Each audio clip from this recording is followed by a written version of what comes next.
નમસ્કાર, હું ભાવેશ આપ સર્વેનું આપણી યુટ્યુબ ચેનલમાં હાર્દિક સ્વાગત કરું છું। આજે આપણે ધોરણ 10 એમાં ચેપ્ટર 14 સંભાવના એમાં પ્રશ્ન નંબર 3 છે જોવાનો છે। તો વધુ સમય ન લેતા ચાલો શરૂ કરીએ।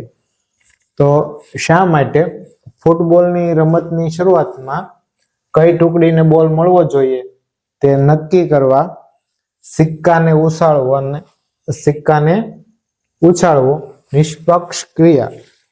નિષ્પક્ષ એટલે કોઈ એક તરફ નહીં, બરોબર? કોઈ એક ટીમ બાજુ છે પરિણામ છે એ નથી આવતું, એટલા માટે નિષ્પક્ષ છે એ ક્રિયા છે એવું વિચારાય છે। તો એ પ્રશ્ન છે। તો એનો જવાબ, જ્યારે સિક્કો ઉછાળીએ છીએ ત્યારે શું થાય તો કે સાપ આવે અથવા તો કાંટો આવે છે, બરોબર? એ એક સમાન રીતે મળે છે। જ્યારે આપણે સિક્કો ઉછાળશું ત્યારે શું પરિણામ આવે તો કે એક તો હેડ આવે અથવા તો ટેલ આવે। તેથી સિક્કો ઉછાળવાના વ્યક્તિગત પરિણામો વિશે આગાહી થઈ ન શકે, બરોબર ને? એટલે અહીંયા કહી શકાય નહીં કે માત્ર હેડ જ આવશે, બરોબર?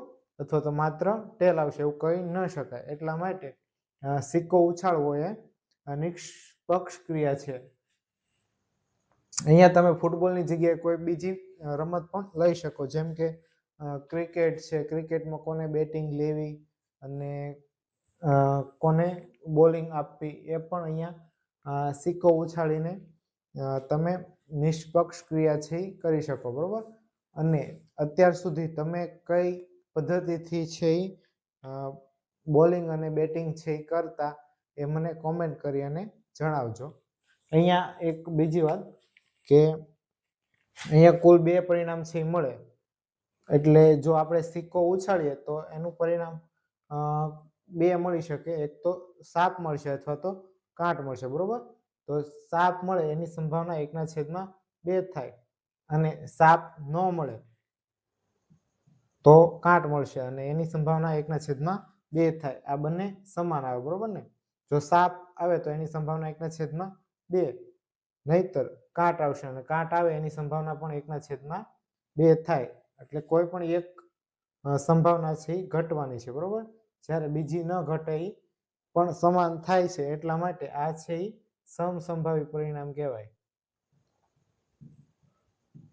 આ સમસંભાવી પરિણામ છે એટલા માટે સિક્કો ઉછાળી અને નિષ્પક્ષ ક્રિયા છે કરવામાં આવે, જેથી કરીને કોઈને અસંતોષ ગેરવ્યાજબી પ્રવૃત્તિ છે એ ન બને, બરોબર? તો આ વિડીયો છે કેવો લાગ્યો એ કોમેન્ટ કરી અને જણાવજો। અસ્તુ, જય હિન્દ, જય ભારત।